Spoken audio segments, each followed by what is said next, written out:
omzum yükle doldu ama bende vazgeçmek yoktu.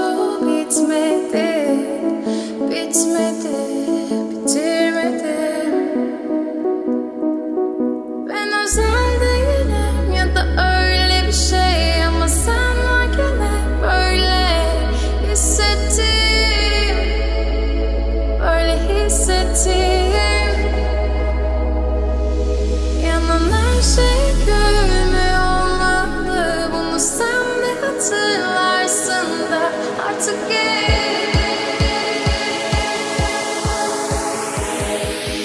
öyle hissettim.